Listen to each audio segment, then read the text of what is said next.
यहाँ मकर द्वार पर जबरदस्त तरीके से एक तस्वीर देखने को मिली। जब जैसे ही धर्मेंद्र प्रधान मकर द्वार पर पहुंचे तो विपक्ष और पक्ष के सांसद जो है आमने सामने आ गए और विपक्ष के सांसदों द्वारा जबरदस्त तरीके से नारेबाजी की गई। प्रधानमंत्री के खिलाफ नारेबाजी की गई और धर्मेंद्र प्रधान के खिलाफ नारेबाजी की गई। आप देख सकते हैं यहाँ पर सीधी तस्वीरें हम अपने दर्शकों को दिखा रहे हैं कि आखिर यहाँ पर मकर द्वार के सामने किस तरीके का माहौल जो है वो बना हुआ है। विपक्ष जो है वो लगातार यहाँ पर प्रोटेस्ट करने के लिए आया हुआ है और वो लगातार प्रोटेस्ट कर रहा है। धर्मेंद्र प्रधान ने हालांकि इस्तीफा दे दिया है, लेकिन जैसे ही धर्मेंद्र प्रधान पार्लियामेंट पहुंचते हैं विपक्ष के तमाम सांसद जो है वो नारेबाजी करने लगते हैं और उसके बाद में यहाँ पर पक्ष और विपक्ष के सांसद एक बार आमने सामने आ जाते हैं।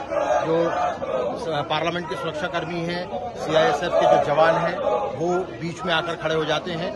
यदि वो बीच में आकर खड़े ना होते तो शायद हो सकता है कि कुछ धक्का मुक्की भी हो जाती, लेकिन फिलहाल यहाँ पर जो है विपक्ष अब नारेबाजी कर रहा है, प्रदर्शन कर रहा है। जो नया बिल लाया जा रहा है उसको लेकर नारेबाजी हो रही है और जो बच्चों को जिस तरीके से बच्चों पर हमला किया गया था उसको लेकर यहाँ पर जो विपक्ष है वो नारेबाजी कर रहा है। अब देखने वाली बात होगी कि जब बिल पेश किया जाएगा उसके बाद में जब इस पर चर्चा होगी तो विपक्ष की तरफ से कौन कौन बोलता है। हिमांशु तिवारी, टाइम्स नाउ नवाबाद के लिए, दिल्ली से।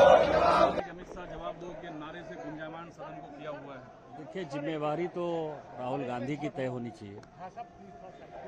2004 से लेकर 2026 तक जितनी भी विदेश यात्राएं इन्होंने की हैं वो सभी किसी को पता नहीं है। विदेश जाते हैं, किससे मिलते हैं, क्या करते हैं, किस तरह का आंदोलन में शरीक होने के लिए फंडिंग की बात करते हैं। सोरोस के लोग इनकी यात्रा में कैसे थे।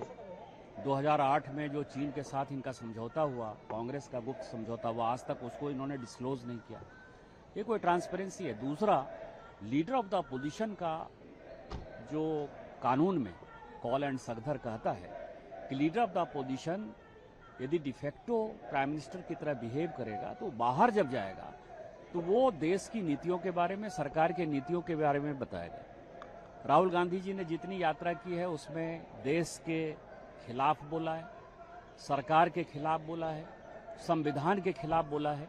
तो सबसे पहले तो लीडर ऑफ द अपोजिशन से इनको कैसे हटाया जाए ये प्रस्ताव जो है हम पेश करने की कोशिश करेंगे।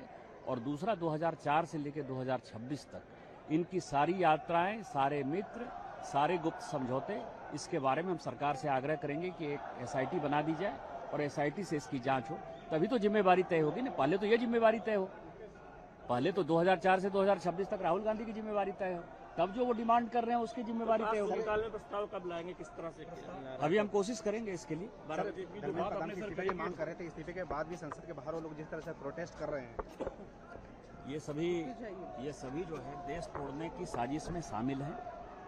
और जिस तरह की घटनाएं सामने आ रही हैं, जिन लोगों ने फंडिंग की है, जिन लोगों ने पैसे दिए हैं, जिन तरह की चीजें हुई है और जिसमें कांग्रेस का सबसे बड़ा योगदान है, राहुल गांधी विदेशी ताकतों के हाथ में बिके हुए एक पुतले हैं।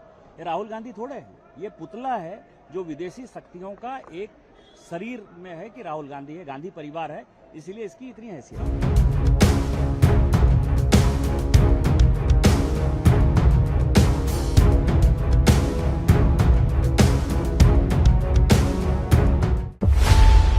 खबरों की रणभूमि में यहां शोर नहीं, सोच लड़ती है। जहां शब्द नहीं, फैक्ट्स वार करते हैं और हर सवाल खोलता है सच की नई परत।